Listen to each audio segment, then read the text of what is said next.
कटिहार में तेजस्वी यादव और मुकेश सहनी की जनसभा। कटिहार के आजमनगर में नेता प्रतिपक्ष तेजस्वी यादव और मुकेश सहनी ने इंडिया गठबंधन के कांग्रेस प्रत्याशी तारिक अनवर के समर्थन में जनसभा को संबोधित किया और कांग्रेस प्रत्याशी तारिक अनवर को भारी मतों से विजय बनाने की अपील की। इस दौरान तेजस्वी बीजेपी पर हमलावर रहे और कहा, उपस्थित कदवा के विधायक जनाब शकील साहब जी, कटिहार जिला की जिला अध्यक्ष इशरत परवीन जी, यहाँ हमारे मंच पर उपस्थित राम प्रकाश महतो जी, तौकीर जी, लाखो जी और सभी हमारे आजमनगर प्राणपुर विधानसभा के सभी महागठबंधन के, कांग्रेस के, लेफ्ट के, आरजेडी के नेतागण, कार्यकर्तागण,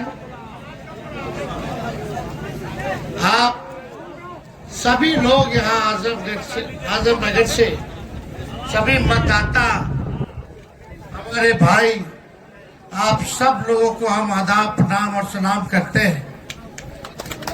और इतनी गर्मी में आप लोग इतनी बड़ी संख्या में यहाँ आए हैं सुनने कि भाई चुनावी जनसभा है और 24 का चुनाव है और इस बार हम आप लोगों के बीच अपील करने आए हैं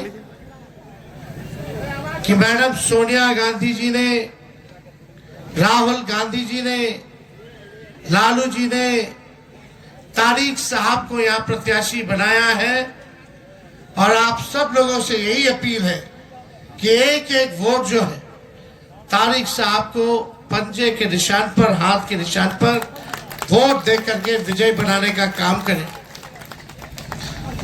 काफी अनुभवी नेता है। आप लोगों को पहले भी आप लोगों ने इनको मौका दिया था, इन्होंने आपकी सेवा की थी और मुझे पूरा भरोसा है कि इस बार आजमनगर और प्राणपुर और कटिहार के लोग इनको भारी मतों से जिता करके पार्लियामेंट दोबारा भेजने का काम करें। देखिए, मुद्दे की बात हम लोग करने आए हैं। मुद्दा है पढ़ाई, दवाई, कमाई, सिंचाई। और मेरा मानना है कि समाज में सबसे बड़ा अगर हमारा दुश्मन है तो वो बेरोजगारी है, गरीबी है, महंगाई है, पलायन है। ये हमारा सबसे बड़ा दुश्मन है। मोदी जी लगातार 10 साल से प्रधानमंत्री है। क्या काम किया मोदी जी ने? 14 में कुछ कहा, अच्छे दिन आएंगे, काला धन लाएंगे, 2 करोड़ लोगों को सालाना नौकरी देंगे, वो पूरा नहीं हुआ। 19 में आए, make in India, smart city, Ganga सफाई योजना, किसानों का आय दुगुना, सबको पक्का मकान। 19 में ये बोले, वो भी पूरा नहीं हुआ। 24 में तो कुछ बोल ही नहीं रहे। 10 साल में इतना झूठ बोल लिया, कुछ बचा ही नहीं। तो 24 में क्या बोल रहे हैं? हिंदू, मुस्लिम, मंदिर, मस्जिद, पाकिस्तान, कश्मीर, बस। अरे मोदी जी इतना बड़का झूठा पार्टी वाले हैं कि 4 चीज असंभव है। 4 चीज क्या संभव है? 5वां आप अपना जोड़ लेना। पहला कि भाई सूरज जो है पश्चिम से नहीं उग सकता। दूसरा जो है, रेगिस्तान में आप मछली नहीं मार सकते। तीसरा जो है, आसमान में आप पेड़ नहीं लगा सकते। और चौथा ये है कि मोदी जी अब भाजपा के लोगों से नौकरी रोजगार के बारे में सुनने से। मोदी जी ने 4 काम किए। महंगाई बढ़ा दी, गरीबी बढ़ा दी, बेरोजगारी बढ़ा दी और जुमलेबाजी की। इसके अलावा मोदी जी ने कुछ नहीं किया। अनाक कर सकते, केवल समाज को बांटना, नफरत फैलाना, लोगों को गुमराह करना, झूठ बोलना। इसलिए हम बोलते हैं कि भाई मोदी जी जो है झूठ बोलने के फैक्ट्री है। फैक्ट्री नहीं बल्कि मैन्युफैक्चरर भी है और होलसेलर भी है, डिस्ट्रीब्यूटर भी है। ये सच्चाई है। अब इसी को हम लोगों को पकड़ के रखना है। अरे काठ का हांडी बार बार नहीं चढ़ता है, एक बार हो गया, 2 बार हो गया। अब पूरे देश में जो इनका फिल्म जो चल रहा था, अब साइकोलॉजिकल खेल रहे हैं। अब की बार 400 पार। अरे भैया अब की बार 400 पार नहीं, इस बार 400 हार। इनका 400 वाला जो फिल्म था पहला ही दिन सुपर फ्लॉप हो गया। पहला ही जगह, पहला फेज में 4 जगह जहां चुनाव था, चारों जगह हम लोग जीत रहे। इस बार मोदी जी और बीजेपी के लोग डरे हुए हैं और हम पूरे भरोसे के साथ आप लोगों को विश्वास दिलाते हैं। अगर आप सब लोग एक हो जाओगे, एक होकर के अगर लड़ोगे, तो बीजेपी को बिहार से हम लोग सफाया कर देंगे। दक्षिण भारत से खत्म है, उत्तर भारत में अगर सबसे ज्यादा सेक्युलर लोगों को, सामाजिक न्याय वाले लोगों को, जो लोकतंत्र संविधान को बचाना चाहते हैं पूरे देश में, उनको उत्तर भारत में सबसे ज्यादा उम्मीद है तो बिहार से। और हमको पूरा उम्मीद है कि कटिहार इस बार एक होकर के तारिक साहब को वोट देकर के पार्लियामेंट भेजेगा। हम लोगों ने 17 महीने में काम किया, 5 लाख हम लोगों ने नौकरी दी। नियोजित शिक्षक थे 4.5 लाख, उनको सरकारी कर्मी का दर्जा बनाया, दर्जा दिया। यही नहीं, तालमी मरकज हो, विकास मित्र हो, टोला सेवक हो, आंगनबाड़ी हो, इनके मानदेय को हम लोगों ने बढ़ाया। हम लोगों ने IT policy, tourism policy, sports policy लाए। 50,000 करोड़ का एमओयू निवेश बिहार के लिए साइन करवाया।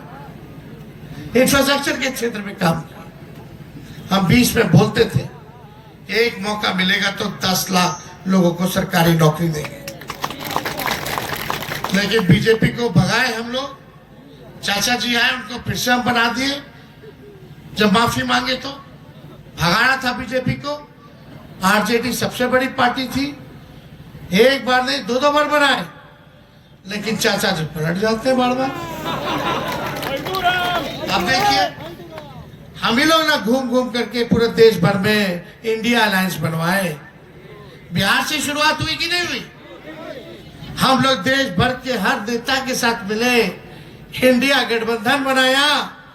अब वक्त आया तो संविधान बाबा साहब भीमराव अम्बेडकर ने हमें संविधान बना के दिया, और जब से संविधान लागू हुआ तब से ही गरीब, पिछड़ा, दलित, शोषित ऐसे वर्ग को उनके हक अधिकार मिलना चालू हुआ। साथियों, आजादी से पहले गरीब, पिछड़ा, दलित को कोई पूछने वाला नहीं था, जबकि हमारे बाप दादा ने संघर्ष किया, लड़ाई लड़ा 250 साल, तब देश को आजादी मिला। लेकिन हमारा कहीं जगह नहीं था।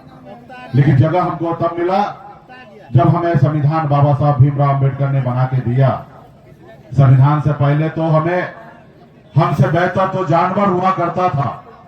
वो किसी के घर पे चला जाए और किसी को टच हो जाए तो किसी को फर्क नहीं पड़ता था, लेकिन गरीब, पिछड़ा, दलित अगर किसी के टच हो जाए तो बहुत लोगों को तकलीफ होता था, गंगा में जाकर स्नान करते थे। ये हालत था गरीब, पिछड़े, दलित भाई का। लेकिन हमारे बाबा साहब का देन है कि आज हम लोग एक मल्ला का बेटा भी आपके सामने में सर खड़ा कर, ऊंचा कर अपनी बात रखने का ताकत रखते हैं साथियों। लेकिन ये संविधान जो है खतरे में है। कुछ लोग ये संविधान को बदलना चाहते हैं, तो साथियों हम लोगों को इसके लिए लड़ाई लड़ना पड़ेगा। गरीब को गरीब बनाने का सोच रखने वाले लोग, अमीर को अमीर बनाने वाले लोग, उसको बदलने का समय आ गया है साथियों। आप सब जान रहे हैं, देश का जो हमारा प्रधानमंत्री है, ये 140 करोड़ का माई बाप है। इनको एक ही चश्मा में हर जाति, हर धर्म के लोग, हर व्यक्ति को एक ही चश्मा से देखना चाहिए। लेकिन आज का देश का जो प्रधानमंत्री है, वो अलग अलग चश्मा से लोगों को देखते हैं।